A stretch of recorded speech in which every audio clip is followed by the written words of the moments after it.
आप सबको मेरा नमस्कार। सर्वप्रथम आप एक वीडियो देखिए। आज नरेंद्र मोदी की सरकार के 100 दिन पूरे हुए हैं और 100 दिन का लेखा जोखा इस वीडियो में है और ज्यादा विस्तार से मैं अभी आपसे बात करती हूँ। पहले वीडियो दिखाइए। फिर से करिए, ऑडियो नहीं आया शुरू से।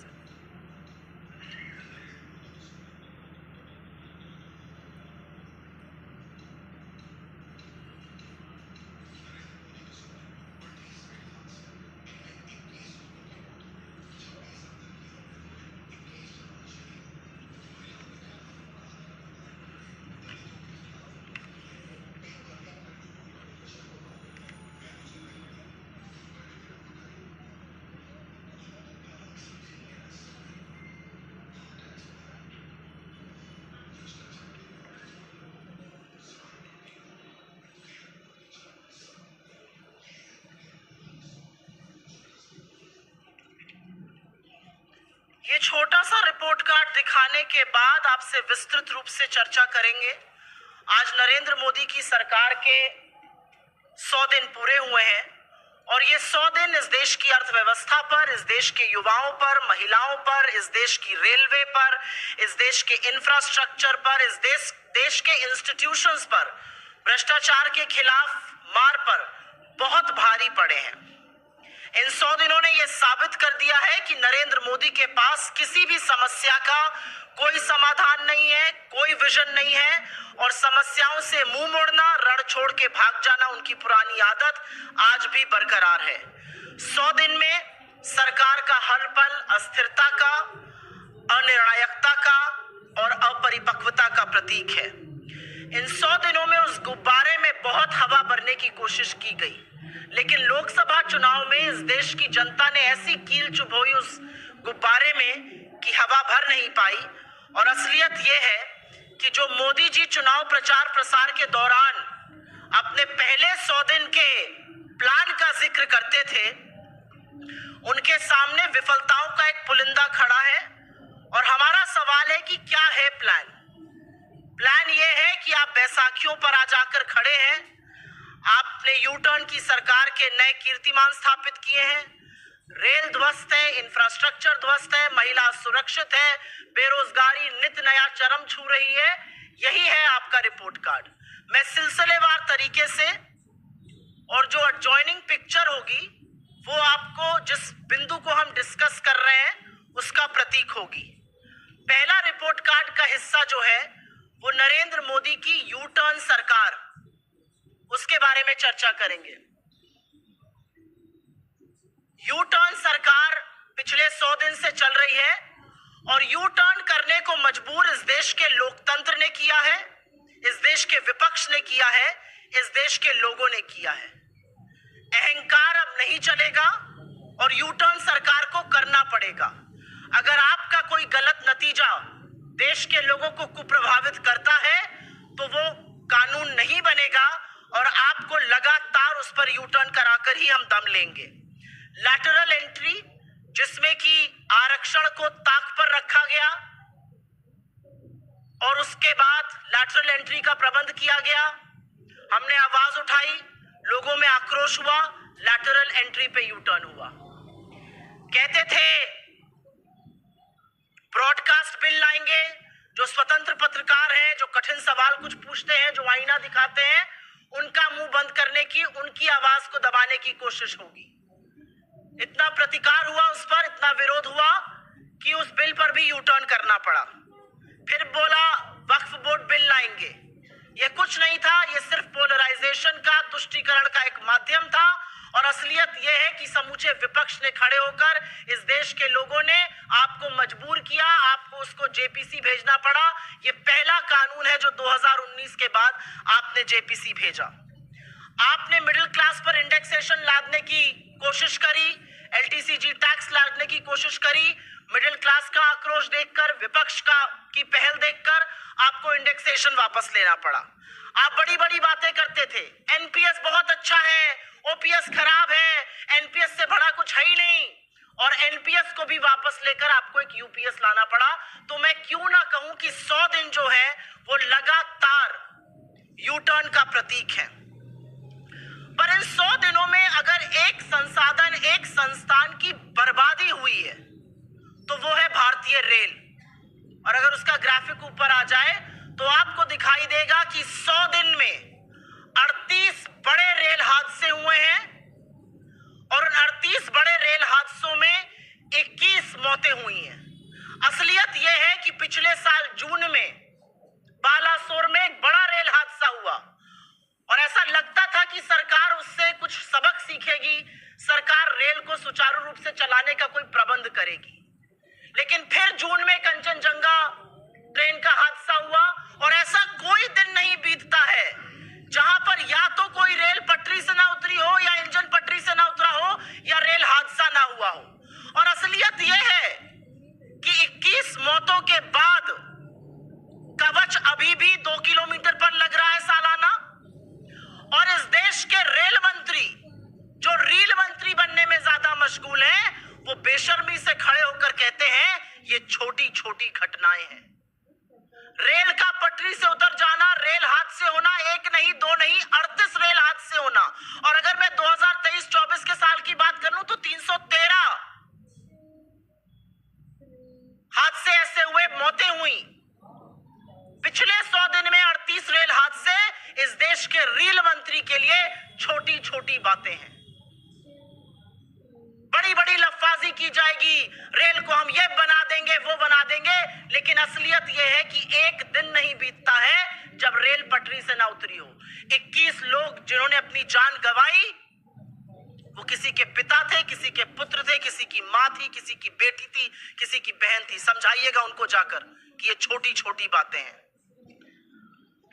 उसके बाद इस देश ने इससे पहले तो ये कभी देखा ही नहीं था और हमने ऐसे ऐसे वाकये देखे इंफ्रास्ट्रक्चर के कोलैप्स के। नरेंद्र मोदी जी ने जिन एयरपोर्ट का उद्घाटन चुनाव के जस्ट पहले किया, जबलपुर, राजकोट, दिल्ली, वो एक बारिश नहीं झेल पाए, ताश के पत्तों की तरह वो गिर रहे थे। इस देश का संसद टपक रहा था, नया संसद जो बना है, और बाल्टी में पानी भरा जा रहा था। असलियत यह है कि अटल सेतु 18,000 करोड़ की लागत पे बना, उसमें दरारें आ गई। असलियत यह भी है कि सुदर्शन सेतु जिसका इनॉग्रेशन मोदी जी ने किया, उसमें दरारें आ गई। और सबसे घटिया हरकत तो तब हुई जब छत्रपति शिवाजी महाराज, जिनकी मूर्ति का अनावरण दिसंबर 2023 में किया, वो 8 महीने भी नहीं चल पाई और वो मूर्ति टूटकर गिरी नहीं। इस देश की अस्मिता, इस देश के गौरव, शिवाजी का जो अपमान नरेंद्र मोदी और उनके साथियों ने अपने भ्रष्टाचार से किया, वो ना महाराष्ट्र भूलेगा ना ये देश भूलेगा। ताश की पत्तियों की तरह एक के बाद एक संसाधन टूट रहे थे।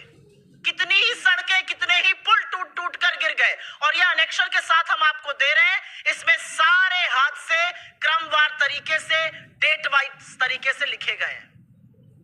और तो और आस्था का प्रतीक श्री राम का मंदिर जो अयोध्या में बना, उसके भी गर्भगृह में पानी टपक रहा था। कौन है ये भ्रष्टाचारी जिनसे आपने ये इंफ्रास्ट्रक्चर बनाए? कौन जवाबदेही तय करेगा? चाहे वो नया संसद हो, चाहे वो शिवाजी की मूर्ति हो, चाहे वो सेतु हो, चाहे पुल हो, चाहे सड़कें हो, चाहे श्री राम का मंदिर हो।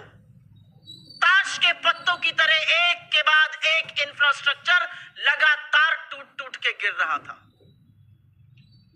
मैं चौथी बात करना चाहती हूं और ये मेरे लिए बहुत व्यक्तिगत विषय है, और वो है आतंकी हमले। जम्मू कश्मीर में चुनाव है, जम्मू कश्मीर में प्रधानमंत्री जाते हैं, बड़ी बड़ी डींगे हाँकते हैं, जम्मू कश्मीर में जाकर प्रधानमंत्री बड़ी बड़ी बातें करते हैं।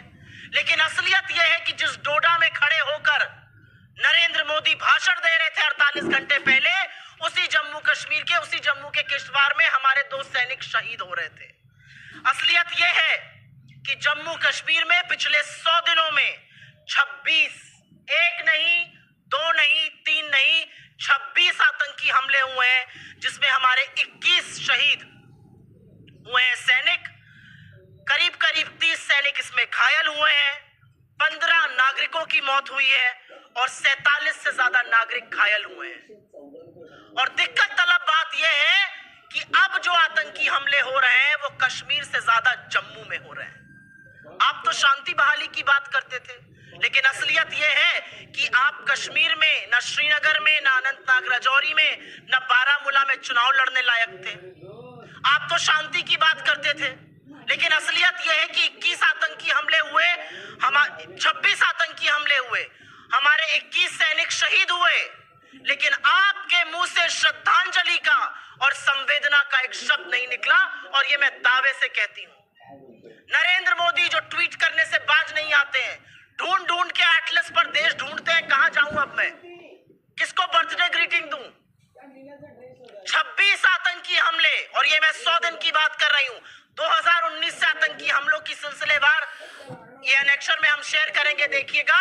एक श्रद्धांजलि का शब्द, एक संवेदना का शब्द नरेंद्र मोदी जी के मुंह से निकलता नहीं है। ये हमले डोडा में हो रहे हैं, रायसी में बस पर हमला हुआ, पुंछ में हमले हो रहे हैं, किश्तवाड़ पे हो रहे हैं, तमाम ऐसे हमले हैं जो लगातार होते जा रहे हैं, और नरेंद्र मोदी के मुंह से न श्रद्धांजलि का न संवेदना का एक शब्द निकलता है। और आज सवाल यह है कि कानून व्यवस्था डायरेक्ट एलजी के अंतर्गत आपके अंडर है, क्या कानून व्यवस्था है? 26 आतंकी हमलों का जिम्मेदार कौन है?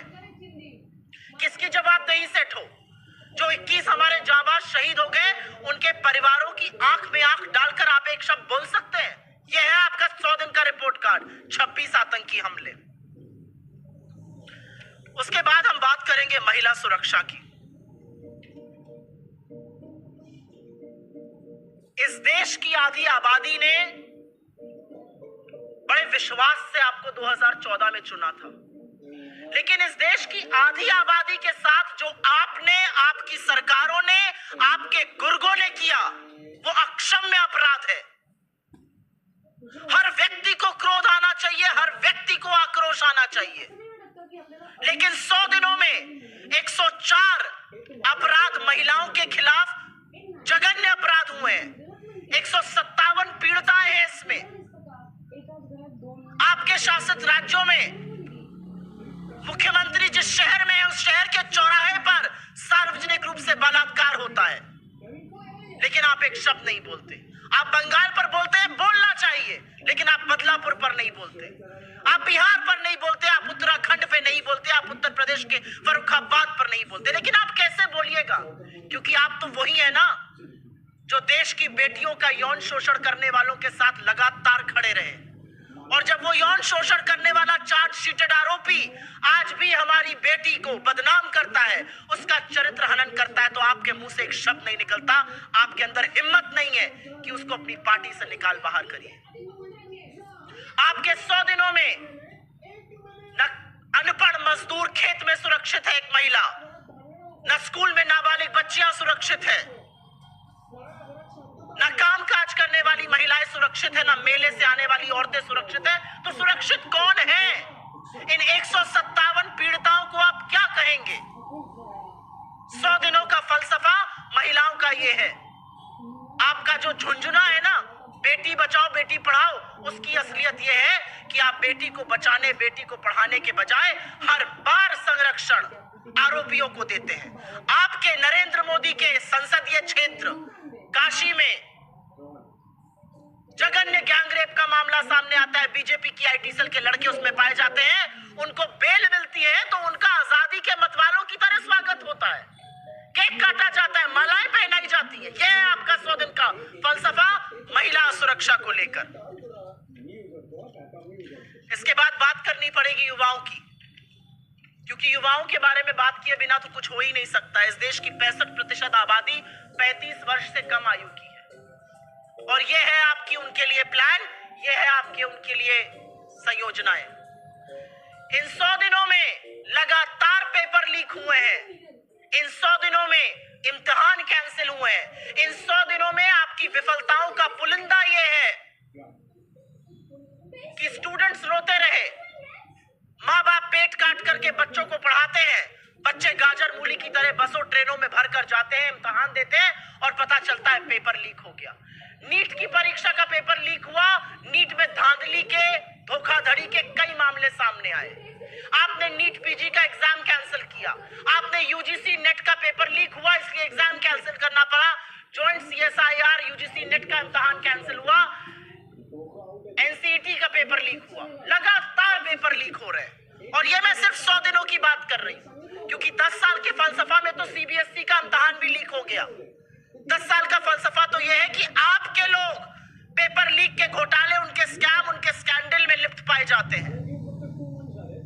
जिस देश के लोग, भारत में पढ़े लिखे बच्चे, भारत में पढ़े लिखे युवा विश्व में डंका बजाते हैं जाकर, आज आधी सिलिकॉन वैली भारत की पढ़ी लिखी है। भला हो जवाहरलाल नेहरू का, भला हो कांग्रेस की सरकारों का, जिन्होंने ऐसे स्कूल, ऐसे संस्थान बनाए जहां पर लोग पढ़ लिख कर माइक्रोसॉफ्ट से लेकर आईबीएम से लेकर गूगल तक के हेड हैं। ये प्रणाली थी शिक्षा की हमारे अंतर्गत। आपकी प्रणाली और आपका फलसफा ये है कि नीट जैसा इम्तिहान भी लीक होता है, आपको एक के बाद एक पेपर कैंसिल करने पड़ते हैं। ये आपका रिपोर्ट कार्ड है। इसके बाद जरूर बात करनी पड़ेगी खस्ता हाल अर्थव्यवस्था की। यह अर्थव्यवस्था का फलसफा है। रुपया आपको मिला था 60 पर, 58 पर असल में 2014 में, आपने उसको 84 पे पहुंचा दिया। पिछले 100 दिनों में आपने हजारों लाख करोड़ फूके किसी तरह से रुपए को बचाने के लिए, लेकिन फिर भी रुपया आज 84 प्रति डॉलर के आसपास है। 82 पर था 100 दिन पहले। यह असलियत है। असलियत यह है कि फॉरेन डायरेक्ट इन्वेस्टमेंट, जिसका बहुत ढोल आप पीटते थे, वो लगातार गिर रहा है। ना सिर्फ डोमेस्टिक बल्कि फॉरेन इन्वेस्टर्स को आपकी पॉलिसी पर कोई विश्वास नहीं है। बेरोजगारी लगातार नए कीर्तिमान स्थापित कर रही है। यह देश की अर्थव्यवस्था का हाल है। और महंगाई की मार सहे बिना तो बात कैसे होगी। महंगाई डायन खाए जात है, बड़ा गाना था। उस गाने में एक लाइन और ऐड करिए, सखी सैया तो नईखे कमात है, महंगाई डायन खाए जाते हैं। ये महंगाई का फलसफा है। महंगाई का ये हाल है कि चुनाव होते ही टोल टैक्स आपने 15% बढ़ाया, दूध के दाम आपने तुरंत बढ़ाए, सीएनजी का दाम बढ़ाया, आटा का दाम बढ़ाया, दाल का दाम बढ़ाया। आपने कमर्शियल गैस का सिलेंडर करीब करीब 50 रुपए 2-2 बार करके महंगा किया। आपने मिडिल क्लास पर एलटीसीजी इंडेक्सेशन जैसी वार करी। यह आपका असलियत है। यह महंगाई की मार है। जो देखना चाहे वो जरूर देखे। ऐसा कोई चीज नहीं है जिसको आपने सस्ता किया है पिछले 10 सालों में। 100 दिनों में आपने आटा, दही, दाल, दूध, commercial LPG, CNG, toll tax, सबके दाम बढ़ाए हैं। और फिर बात तो करनी पड़ेगी आपके सबसे परम प्रिय दिल के टुकड़े अडानी की। सेबी और अडानी, ये दो चीजें हैं जिस पर आप मुंह नहीं खोल सकते हैं। इस देश की मार्केट रेगुलेटर पे गंभीर आक्षेप लगे हैं। इस मंच से पर्दाफाश किया गया है उनके कॉन्फ्लिक्ट ऑफ इंटरेस्ट का, कैसे उनके चयन में अनियमितताएं बरती गई, कैसे उन्होंने अपने पद का, अपने प्रभाव का दुरुपयोग किया। लेकिन आप आज भी उनको अपने पद पर इसलिए बरकरार रखते हैं क्योंकि आपकी भ्रष्टाचार की परतें लगातार खुलती जाएंगी अगर आप उनको हटा देंगे। लेकिन हटाना तो आपको पड़ेगा सेबी चीफ। अडानी के ऊपर, चाहे वो स्विट्जरलैंड हो या वो कीनिया हो, गंभीर आरोप लग रहे हैं। लेकिन आप उनके हवाई जहाज में उनको गले लगाए हर जगह घूमेंगे। आपकी विदेशी दौरे अडानी को धंधा, अडानी को कारोबार दिलाने के लिए किए जाते हैं। यह असलियत है आपकी। ये सेबी और अडानी का वो महाघोटाला है जिस पर आप मुंह नहीं खोल पाते हैं। और उसके बाद मैं बात करूंगी लद्दाख की। आपके वहां के सांसद ने, आपके वहां के काउंसलर्स ने, जब तक आपके सांसद थे अब नहीं है, उन्होंने लगातार लद्दाख के मुद्दे को उठाया। लद्दाख के लोग आक्रोशित हैं, सड़कों पर हैं। चरवाहों ने कहा जहां तक हम पहले जा पाते थे नहीं जा पाते, चीन अतिक्रमण करके बैठा है। 21 कोर कमांडर लेवल की टॉक्स में चीन बार बार ये कहता है, आपका प्रधानमंत्री भी तो कहता है कोई घुसा हुआ नहीं। आप चीन का नाम नहीं ले पाते, यथावत स्थिति अप्रैल 2020 की बरकरार नहीं कर पाते। और असलियत यह है कि पूरा का पूरा लद्दाख आंदोलन करने के लिए सड़कों पर उतरता है और आज पैदल मार्च दिल्ली के लिए कर रहा है। क्या करिएगा, लद्दाखियों के लिए भी सड़कें खुदवा दीजिएगा, कीले गड़वा दीजिएगा, सीमेंट की चट्टानें लगवा दीजिएगा, आंसू गैस के गोले छोड़िएगा, लाठियां बरसाइएगा, जो इस देश के किसानों के साथ किया। यह लद्दाख की स्थिति है। लेकिन आपकी असली विषमता, आपका असली विफलता, आपकी असली निष्ठुरता, आपका असली फेलियर तो असल में मणिपुर पर है। पर्दे के पीछे छिपकर जब नरेंद्र मोदी मणिपुर पर चुप रहते हैं तो आपकी सारी असलियत और सारी कलई खुल जाती है। 16 महीने से इस देश का एक राज्य जल रहा है, वहां पर फिर से हिंसा भड़की और इस बार रॉकेट से, ड्रोन से, आरपीजी से हमले हो रहे हैं। पिछले 2 हफ्तों में 12 से ज्यादा मौतें हो चुकी हैं। सुरक्षा बलों पर हमला हुआ, उनसे हथियार छीनने की कोशिश हुई। इंटरनेट बैन लगा हुआ है, कर्फ्यू लगा हुआ है। लेकिन आपके अंदर ना तो इतना आत्मिक साहस है, ना बल है, ना हौसला है, ना हिम्मत है और ना नियत है कि आप मणिपुर जा सके। ये आपका 100 दिन का फलसफा है। लेकिन कभी कभी सोचती हूं, जब 16 महीने से नहीं गए तो अब आप क्या मणिपुर जाइएगा। आपने मणिपुर को उसके हालात पर, मणिपुर को जलने के लिए छोड़ दिया है। तो मैं सिर्फ इतना कहूंगी कि लोकसभा में बड़ी बड़ी बातें करने वाले, चुनाव के दौरान अपना 100 दिन का एजेंडा पे चर्चा करने वाले, बड़ी बड़ी जो बातें करते हैं, असलियत यह है कि आपकी सारी लफ्फाजी एक जुमला था। असलियत यह है कि आपके पास ना कोई एजेंडा है, ना कोई प्लान है, ना कोई समाधान है समस्याओं का। आप लगातार कुर्सी से चिपकने की लालसा में लिप्त हैं। आप बैसाखियों पर निर्भर हैं। आप A1 और A2 की तिजोरियां भरने के लिए हर तिकड़म करने को लालायित हैं और ऐसे में आप हर एजेंसी का दुरुपयोग करिएगा। आपसे कुछ सवाल हैं। 100 दिन आपके पूरे हुए हैं। 100 दिन की विफलताओं पर आपसे कुछ सवाल है। क्या आपके पास 5 साल का कोई विजन है? आप पड़ोसी देशों से रिश्ते सुधारने के लिए क्या कर रहे हैं? आज असलियत यह है कि हम अपने पूरे नेबरहुड में आइसोलेटेड हैं। यह आपकी फॉरेन पॉलिसी का फेलियर है। अर्थव्यवस्था, इनकम इनइक्वालिटी, बेरोजगारी, महंगाई, महिला सुरक्षा को लेकर आपके पास कोई योजना है? भ्रष्टाचार का झुंझुना आप खूब बजाते हैं। जिनको भ्रष्टाचारी बुलाते हैं उनको बीजेपी में शामिल कराते हैं। सेबी और अडानी पर कब बोलिएगा? एजेंसियों के दुरुपयोग पर सुप्रीम कोर्ट आपको लगातार लताड़ लगाता है। लेकिन कब तक आप इन एजेंसियों को अपना फ्रंटल बनाए रखिएगा और राजनीतिक प्रतिशोध के लिए इस्तेमाल करिएगा? असलियत यह है मोदी जी कि अब आपके पास कुछ बचा नहीं है। आरएसएस से आपके कटु रिश्तों का सच सबके सामने है। बीजेपी में सिर फुटौल और खींचतान सबके सामने है। सरकार दिशाहीन है। आपकी झूठी वाहवाही कुछ चरण चुंबक जरूर कर देते होंगे और आप उसमें खुश हो जाते होंगे, लेकिन इस देश की जमीनी हकीकत से अगर आपके 100 दिन को देखा जाए तो आप बहुत दूर हो चुके हैं। I will very briefly in a nutshell just make a statement in English, and this is about the 100 days of the Modi government. The reality is that the Modi government has failed on every front. It has been a government of U-turns, from lateral entry to the Waqf bill, to the broadcast bill, to indexation, to NPS, which has now been replaced by UPS. This has been a U-turn government. The reality is that Indian Railways has seen its worst phase. 38 rail accidents, 21 deaths. The rail minister of this country calls these small incidents, continues to make reels. The reality is that infrastructure built under you, made under you, has completely collapsed. Be it bridges, and these are 56 infrastructure projects that I'm talking about in the last 100 days alone. Be it bridges, roads, statues, airports, everything built under you. From the new parliament that was leaking, to the Ram temple in Ayodhya which was leaking in the Garbhagriha, to the statue of Shivaji, to the Atal Setu, every infrastructure, to the Delhi airport, Jabalpur airport, Rajkot airport, everything seems to have collapsed. And if this is not a proof of corruption, then what is? In the last 100 days, there have been 26 terror strikes in Jammu and Kashmir. 21 of our brave hearts have lost their lives, over 30 of them injured, 15 citizens killed, 47 of them lie injured. Who's responsible for this? Where is the accountability? Is Mr. Modi going to speak about this at all? I don't think so. The reality is there have been 104 cases of crime against women. 157 women have been at the receiving end of this crime. You speak on Bengal and you must.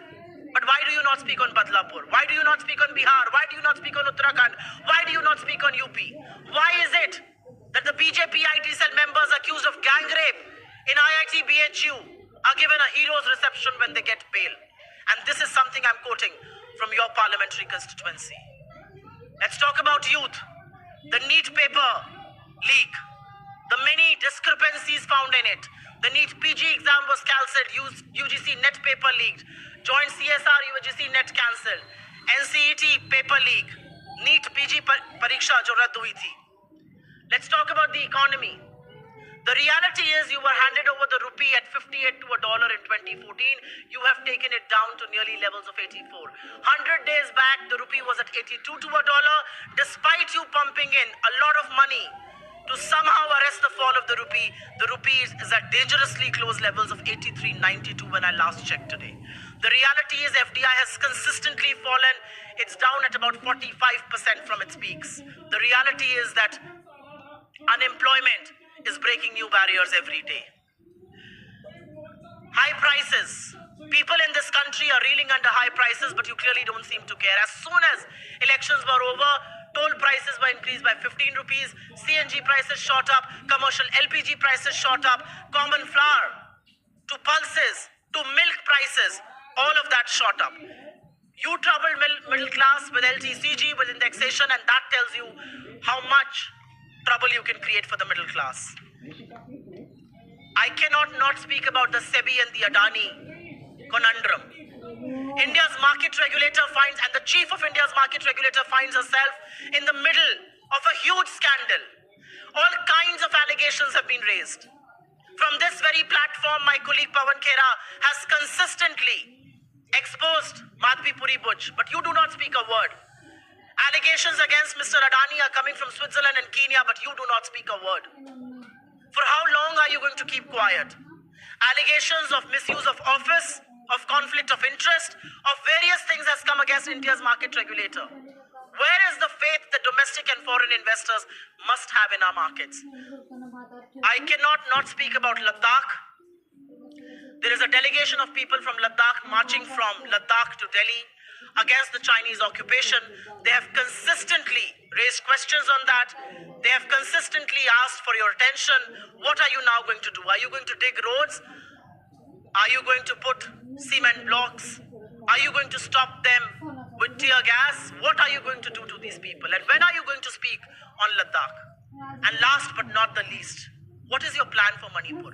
Manipur that has been burning for the last 16 months, where violence has erupted again, where internet is banned, where curfew is imposed, where 12 people have lost their lives in the last 2 weeks, where RPG and drones and rockets are now being used for fresh attacks, where security forces are being attacked and attempts are being made to snatch away their weaponry. What are you going to do about Manipur?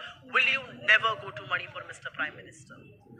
It's very clear that you are saddled with various allegations.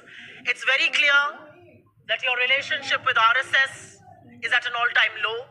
It's very clear that there is huge factionalism within the BJP, and all that you're interested in is political survival, come what may. And for that, you are obviously dependent on your allies. For that, you are willing to turn a blind eye to the problems of this country. But questions will be raised about what plan do you have for this nation? How long do you continue?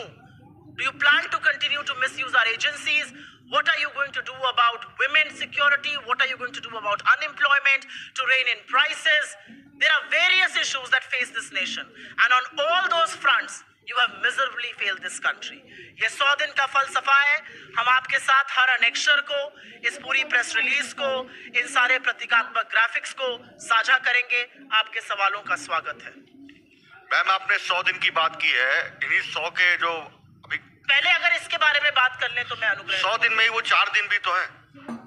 पहले जो मैंने बात करी उस पर लोगों को पूछ लीजिए, फिर आप मैं करूंगी. जी, give him the mike please. जी, Ma'am, on completion of 100 days of the government sources have said that one nation, one election will be implemented in this term of the Modi government. So what is the Congress's stand on that? You quoted government sources. Here I am, the official spokesperson of the Congress party, laying threadbare the many failures of the Modi government. How long is this government going to survive by leaking selective information? How long is this government going to survive by turning a blind eye to real and actual problems of this nation? How long is this government going to survive by planting information, by releasing these hot air balloons to test waters? The reality is that there is no draft. The reality is that there has been no discussion. The reality is that there are assemblies in progress. The reality is that the government has made no attempt to speak to us. It is absolutely not pragmatic to do this, but the government has had to have a conversation. So these source-based information, that's what this government has survived on. Leak information, source-based, run news channels, news agencies, do reportage through WhatsApp. This nonsense must stop. But that's what continues, and that has continued in the last 100 days. यहाँ पर मुझसे एक सवाल पूछा गया कि सरकार के सूत्र कह रहे हैं कि एक नेशन एक इलेक्शन की बात। ये सरकार सूत्रों पर कब तक चलती रहेगी? सरकार के अधिकृत व्यक्ति इस बारे में क्यों नहीं बात करते हैं? सरकार कोई ड्राफ्ट क्यों नहीं पेश करती है? सरकार ऑल पार्टी मीटिंग क्यों नहीं बुलाती है? असलियत यह है कि तमाम ऐसी विधानसभाएं हैं जिनको आप भंग नहीं कर सकते हैं। असलियत यह है कि शगुफा बार बार छोड़ा जाता है। असलियत यह है कि नरेंद्र मोदी छोटे छोटे काम नहीं कर पा रहे हैं, बैसाखियों के सहारे चल रहे हैं। जब आप बैसाखियों पर आश्रित होते तो इस तरह की बातें नहीं करनी चाहिए, लेकिन कब तक ये सूत्रों के माध्यम से, ये व्हाट्सएप फॉरवर्ड के माध्यम से आप सरकारें चलाते रहेंगे? सवाल इस बात का है। जी Ma'am, you are asking questions regarding the train accidents which have taken place in the last 100 days. But on the other side, it is Prime Minister Narendra Modi who is going to flag off the Vande Metro, and it is now being renamed as Namo Bharat Rapid Rail. So how do you see this, ma'am? I am all for modernization of rail infrastructure. I am all for bullet trains. I am all for metros, whether they are called Vande Bharat or whatever name you may want to give them. I am all for all of that. But who will answer the question that in the last 100 days, there have been 38 rail accidents and 21 people have lost their lives? I do believe the frequency of rail accidents and the death toll has perhaps made the government insensitive. There are 21 people in this country who have been dead because of negligence of Indian Railways. 21 people died because railway tracks have not been modernized. 21 people died because you kept talking about Kavach, but you did zilch with it. That's the reality. The Prime Minister can keep inaugurating one train after the other, but who's going to be answerable for 21 deaths that happened? Who's going to be answerable for the many derailments that happened on a daily basis? ऐसा कोई दिन नहीं बीतता है जिस दिन train derail ना हो। ऐसा कोई दिन नहीं बीतता जब हादसा ना हो। 21 लोगों की मौत का जिम्मेदार कौन है? जवाबदेह कौन है? रेल मंत्री कहते हैं ये छोटी छोटी घटनाएं हैं। 21 मौतें इस देश में छोटी घटनाएं हैं? 38 रेल एक्सीडेंट छोटी घटनाएं हैं? आप रेल बनाने में व्यस्त है तो आप रेल पर ध्यान नहीं दीजिएगा। आप रेल को सुधारिए, आप कवच चलाइए, आप पटरियों का re-energize them, rebuild them. मैं तो कह रही हूँ आप बिल्कुल लाइए, वंदे भारत भी लाइए, आप मेट्रो भी लाइए, आप बुलेट ट्रेन भी लाइए, लेकिन जो कॉमन आदमी जो रेल से चलता है, जो गरीब आदमी रेल से चलता है, जो आज अपनी जान हथेली पर लेकर चल रहा है, उसको पता ही नहीं है कि वो अपने गंतव्य पर पहुंचेगा कि नहीं पहुंचेगा, उनके लिए आप क्या कहिएगा? मैम, आप बात कर रही हैं 100 दिन की, इधर मैम लेफ्ट में आपके, आप बात कर रही हैं 100 दिन के फेल्योर की, लेकिन कई चीज़ें ऐसी भी हुई हैं, जैसे आंध्रा को स्पेशल पैकेज दिया गया। आज भी जब गुजरात में है प्रधानमंत्री, तो अर्थव्यवस्था की आपने बात करी, तो 8000 करोड़ की लागत के प्रोजेक्ट्स गुजरात को मिल रहे हैं। तो ये सरकार ये भी कह रही है कि हम तो इंफ्रास्ट्रक्चर दे रहे हैं, आंध्रा को इतना बड़ा पैकेज दिया है, क्या कहेंगे आप? गुजरात में सरदार पटेल की स्टैचू ऑफ यूनिटी बनी, बहुत अच्छी बात है। उस स्टैचू ऑफ यूनिटी का जाने का जो रास्ता है ना, वो पूरी तरह से ध्वस्त हो चुका है। वहां गड्ढे हैं, सड़कें टूट चुकी हैं। उसका जिम्मेदार कौन है? गुजरात में फरवरी 2024 में प्रधानमंत्री ने सुदर्शन सेतु का इनॉग्रेशन किया, उसमें बड़े बड़े गड्ढे और क्रैक हो गया है, उसका जिम्मेदार कौन है? मोरबी पुल में बच्चों की हत्या का जिम्मेदार कौन है? मैं पूछना चाहती हूं आपसे। गुजरात में संसाधन जा रहे हैं, अच्छी बात है, महाराष्ट्र तो लेकर गए हैं आप, क्यों महाराष्ट्र को आपने ठगा? आज महाराष्ट्र में चुनाव है, आप जाके वहां पे क्या बोलिएगा? काश ऐसे प्रोजेक्ट यूपी में भी आते, बिहार में भी आते। कोई बात नहीं, गुजरात में जा रहे हैं, ऐसे ही प्रोजेक्ट यूपी और बिहार में भी लाइएगा। लेकिन आपकी जो तमाम विफलताएं हैं, जिन चीजों में आज सुदर्शन सेतु का मैंने नाम लिया, सड़कों का नाम लिया, पुल का नाम लिया, गुजरात में अहमदाबाद का जो मॉडल है वो दिख रहा है, कारें डूबी हुई है, बारिश नहीं झेल पा रहा है शहर, उसका जवाब दे कौन होगा? मैडम, एक वीडियो वायरल हुआ है, अजीत डोवाल पुतिन से बात कर रहे हैं। No, I will first answer questions on 100 days and then I will come to you. Ma'am, Modi सरकार के 100 दिन पूरे होने पर भाजपा ने एक बुकलेट 36 पेज की छपवाई है, तमाम सांसदों को दिया, कहा कि जाए अपने क्षेत्र में उपलब्धियां गिनाएं। वह विशेषज्ञ कहते हैं इस पुस्तक में ऐसा कुछ नहीं जो उपलब्धियां के रूप में हो। तमाम विशेषज्ञ कहते हैं 10 साल 100 दिन के बाद भी मोदी सरकार पैसा कुछ नहीं जनता फिर पूछ रही है कि अच्छे दिन कब आएंगे। तो सवाल किया, यही तो मैंने बोला है यहाँ पे प्रेस कॉन्फ्रेंस में। आज असलियत यह है कि हरियाणा में चुनाव है और मोदी जी के मंत्री लोगों को तो गांव में घुसने नहीं दे रहे हैं लोग। आज असलियत यह है कि आपके सांसदों और विधायकों को तो गांव में घुसने नहीं दिया जा रहा है। तो ये बुकलेट लेकर कहां जाएंगे? ये बुकलेट थोड़े दिनों बाद रद्दी के ढेर में उसके बीजेपी के दफ्तर के बाद आपको पड़ी मिलेगी, देख लीजिएगा आप। Any other questions on 100 days? हाँ मैम, इन्हीं 100 दिनों में पिछले 4 दिन भी हैं जिसमें पहले तरविंदर मारवा बीजेपी के नेता वो राहुल गांधी को दादी के जैसा हर्ष रोने की बात कहते हैं। रवनीत बिट्टू जो मंत्री हैं वो कहते हैं कि राहुल गांधी देश के नंबर 1 आतंकी हैं।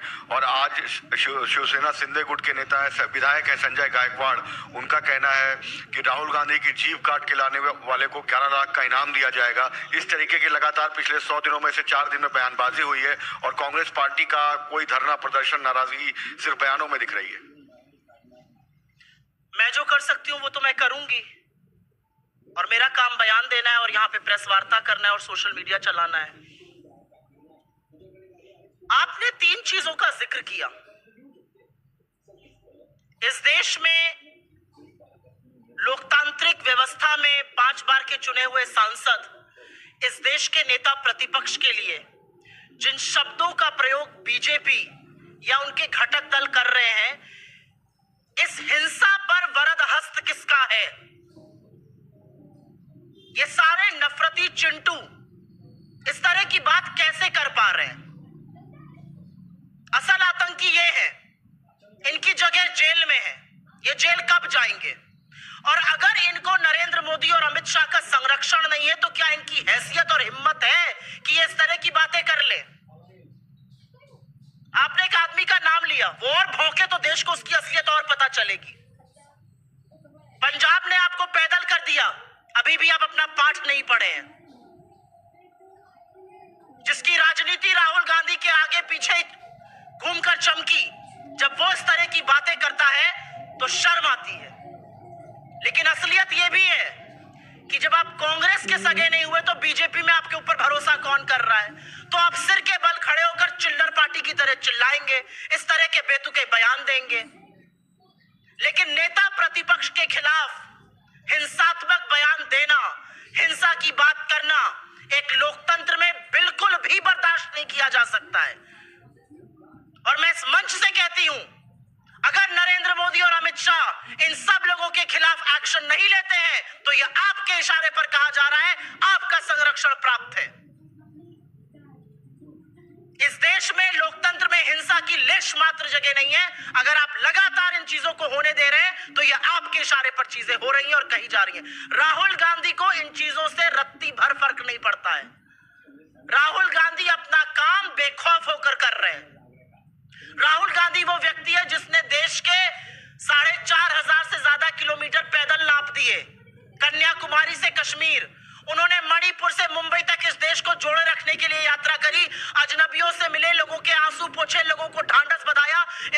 को लगता है कि वो एक आखिरी उम्मीद है, बेरोजगारों को लगता है, युवाओं को लगता है, किसानों को लगता है, मजदूरों को लगता है, महिलाओं को लगता है। ये कुछ नहीं है। आप जितना राहुल गांधी के खिलाफ जहर उगलिएगा, आप उतनी ज्यादा अपनी फजीहत करवाइएगा लोकतंत्र के चुनावी मैदान में।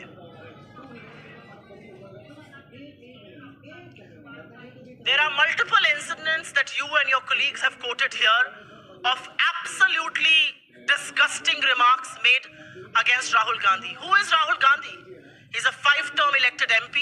He's the leader of the opposition in India's democracy. And how can such statements replete with violence be tolerated? And why must I not say that if members of the BJP and their alliance partners are resorting to these violent statements, then this is happening at the behest of Narendra Modi and Amit Shah. This has your complete political patronage. Why must I not say that you are the one asking them to make these statements? Rahul Gandhi cares 2 hoots about these statements. He is going to do all it takes to raise the voice of the people, to empower people, to talk about unemployment, to talk about high prices, to talk about income inequality, to actually expose you on the Adani scam. He is going to do all it takes to keep this country united. Whether it is walking from Kanyakumari to Kashmir or doing the journey from Manipur to Mumbai. He doesn't care, but we do. And we certainly ask Narendra Modi and Amit Shah that how do these rabid elements make statements like these and get away with it? And the reality also is that some of our turncoats who are making these statements, absolutely shameless. Absolutely shameless, because you have got to prove to the BJP that I have been a turncoat. But guess what? If you couldn't be loyal to us, they're not going to trust you there. Ma'am, the vice. किसी और से करके आपके पास आते हैं। जी बोलिए। दूसरा है मेरा, तो आप ये पूछ। ओके मैम, तो इसी में एक सवाल जो विक्रांत जी ने भी पूछा, देश भर में कांग्रेस के कार्यकर्ताओं के मन में ये सवाल है कि इस तरीके के बयान आ रहे हैं लेकिन पार्टी के स्तर पर कोई एक्शन नजर नहीं आ रहा। क्या कानूनी कार्रवाई आप लोग शिवसेना के एमएलए ने जो बयान दिया है उस पर या बिट्टू ने जो बयान दिया है उस पर करेंगे? और कांग्रेस चुप क्यों बैठी है, ये एक सवाल है। कांग्रेस चुप बिल्कुल नहीं बैठी है, बिल्कुल हम कानूनी कार्रवाई करेंगे, बिल्कुल इसके खिलाफ केस दर्ज होंगे, बिल्कुल यहाँ पर दिल्ली में धरना प्रदर्शन हुआ इस बात पर। मेरा अपना मानना है कि राहुल गांधी इन नफरती चिंटुओं की बात से बहुत ऊपर है। राहुल गांधी को रत्ती भर फर्क नहीं पड़ता कि ये नफरती चिंटू बिलबिलाते हुए क्या कह रहे हैं। इन नफरती चिंटुओं को बीजेपी में बढ़ने का यही एक माध्यम पता है, राहुल गांधी के खिलाफ जहर उगलो। लेकिन अब जो बात है वो थोड़ी सी पानी सर के ऊपर चला गया है। अब आप हिंसा की बात कर रहे हैं, और मैं क्यों ना कहूं कि ये हिंसा की बातें नरेंद्र मोदी और अमित शाह के इशारों पर उनके संरक्षण में हो रही है, और बिल्कुल कानूनी कार्रवाई होगी। जी हाँ मैम, इसमें थोड़ा विस्तार से आप, प्रधानमंत्री की रिपोर्ट कार्ड आई है सरकार की तरफ से, मोदी 3.0 100 दिन का, उसमें उन्होंने महिला सशक्तिकरण की भी बात की है, मोदी किसान मित्र की बात की है, ओबीसी और अल्पसंख्यकों की चैंपियन मोदी की बात की है। तो पूरा एक लंबा खाका दिया गया है। तो मैंने भी उतना ही लंबा खाका आपको दिया, आप बाहर चली गई थी, आपने सुना नहीं। बहुत लंबा खाका मैंने भी, मैंने पूरा सुना, फ्लैश भेजा जी। तो क्या आपको लगता है कि जिस तरह से कांग्रेस ने पलटवार किया है महिला सुरक्षा और तमाम मसलों पर, क्या आपको लगता है कि कहीं ना कहीं सरकार जो जमीनी हकीकतें नहीं देख रही है? क्योंकि शुरुआत उसकी इंफ्रास्ट्रक्चर से होती है, किस तरह से एयरपोर्ट, रेलवे, रोड में बहुत काम हुआ है, और क्या ये सियासी ज्यादा बयानबाजी है? मैंने आपके सामने कुछ तथ्य रखे हैं, और मैं दावे के साथ इस मंच से कहती हूं, आप तो क्या बीजेपी का कोई आ जाए यहां पर और मेरे एक भी तथ्य को डिस्प्यूट कर दे। 56 बड़े इंफ्रास्ट्रक्चर कोलैप्स हुए हैं 100 दिनों में, चाहे वो इस देश का संसद, और वो आपने अपनी आंखों से देखा है कैसे वो टपक रहा था और कैसे बाल्टी में पानी चू रहा था, चाहे वो श्री राम मंदिर का गर्भगृह हो, चाहे वो शिवाजी की मूर्ति हो जो 8 महीने में ही ध्वस्त हो गई, चाहे वो सुदर्शन सेतु हो, चाहे वो अटल सेतु हो, चाहे वो स्टैच्यू ऑफ लिबर्टी पर जाने वाले रास्ते हो, तमाम ब्रिज हो, तमाम पुलिया हो, तमाम सड़कें हो जो कोलैप्स हो चुकी हैं। इस तरह का इंफ्रास्ट्रक्चर कोलैप्स हमने कभी देखा नहीं है। और ये क्यों हो रहा है? क्योंकि ये सस्ता, घटिया, भ्रष्टाचार से बनाया जा रहा इंफ्रास्ट्रक्चर है। दिल्ली एयरपोर्ट से लेकर जबलपुर और राजकोट की कैनोपी और छतें और हिस्से ऐसे गिर रहे हैं जैसे ताश के पत्तों से बने हुए हों। तो नरेंद्र मोदी अपने 36 पन्ने या जितने भी पन्ने आपने कहे, 36 पन्ने जितने भी आपने कहे, उसमें कितना भी झूठ परोस ले, इन 56 चीजों का जवाब दे देना। बड़े ताशे बाजे के साथ आपने संसद का इनॉग्रेशन किया था, वो संसद चू रही है। हजारों करोड़ आपका पैसा लगा है इसमें, मेरा पैसा लगा है इसमें टैक्स पेयर्स मनी लगा है, इसमें जीएसटी में जो गरीब आदमी आटे दही पर जीएसटी दे रहा है वो भी लगा है। ये आपका जवाब है इन सब चीजों पर? आपने इंफ्रास्ट्रक्चर पर सवाल पूछा, आपने महिला सुरक्षा पर पूछा। 107 से ज्यादा जघन्य अपराध हुए महिलाओं के खिलाफ। अपराध छोड़ दीजिए, 157 से ज्यादा पीड़िताएं हैं। मैं आपको 4 दिन पहले की सवाल पूछती हूं। आपकी पार्टी का सदस्य, आपके सांसद के पिता, नाक रगड़ के आपको उसके बेटे को देना पड़ा टिकट। ब्रजभूषण सिंह विनेश फोगाट के खिलाफ न सिर्फ जहर उगलता है बल्कि उसका चरित्र हनन करता है और आपके मुंह से एक शब्द नहीं निकलता है। हर टीवी प्लेटफॉर्म उसको माध्यम दे रहा है ये बकवास करने का, और नरेंद्र मोदी उसको अपनी पार्टी से नहीं निकाल सकते हैं। यह है आपकी महिला सुरक्षा की असलियत। यह है असलियत की 500 लोग जब बदलापुर में सड़क पे उतरते हैं तब नाबालिग बच्चियों के साथ जो यौन शोषण हुआ उसकी एफआईआर दर्ज होती है और आप केस बना देते हैं 500 लोगों के खिलाफ, उनको जेल में डाल देते हैं। यह असलियत है। आप बिहार पे, आप उत्तराखंड पर, आप हर उस राज्य पे चुप रहिएगा जहां पर आप शासन में। बिल्कुल बंगाल पर आक्रोशित होइए। हमने बंगाल पे भी प्रदर्शन किया, हमने बदलापुर में भी किया। आपको बदलापुर पर सांप क्यों सूंघ गया? आप बात कर रही हैं यहां पर ओबीसी और दलितों की, क्यों लैटरल एंट्री आप लाए जिसने आरक्षण के हर प्रावधान के तार कर दिए, ताक पर रख दिया आरक्षण। बहुत सारी ऐसी बातें हैं जिनका नरेंद्र मोदी के पास कोई जवाब नहीं है। 36 पन्नों का वो जबानी जमा खर्च, वो लफ्फाजी, वो जुमलों का पुलिंदा लोग पढ़कर कूड़ेदान में डाल देंगे। जी सॉरी, आपका सवाल, माइक ले लीजिए। वीडियो वायरल हुआ है जिसमें एनएसएस अजीत डोभाल जी पुतिन से बात कर रहे हैं। उसमें कहा जा रहा है कि जो यूक्रेन के अध्यक्ष है जेलेंस्की, उनका जो पीएम जी से बातचीत हुई उसका ब्यौरा वो दे रहे हैं। क्या ये सही है? सही नहीं है तो कांग्रेस की अधिकृत प्रतिक्रिया क्या है? नहीं, इसका पुष्टि मैं कैसे कर सकती हूँ? इसकी पुष्टि मिनिस्ट्री ऑफ एक्सटर्नल अफेयर्स करे, एनएसए का ऑफिस करे, प्रधानमंत्री कार्यालय करे। मैं इसकी पुष्टि क्यों करूंगी?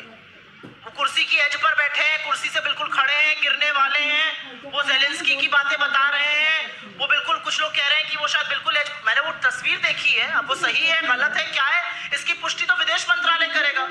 मुझे थोड़ी चिंता हुई कि वो अगर थोड़ा सा और सरक जाते तो गिर जाते। इस बात की मुझे चिंता हुई कि देश का सुरक्षा सलाहकार ऐसी एज ऑफ द सीट पर था कि वो अगर जरा सा लेश मात्र भी इधर उधर होते तो वो शायद गिर सकते थे।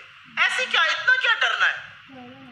ये संप्रभु देश है और संप्रभुता का एक पैमाना ये भी है कि आप किससे मिलिए, क्या करिए, ये आपको देश के सदन को, देश के विपक्ष को देश में बताना जरूरी है।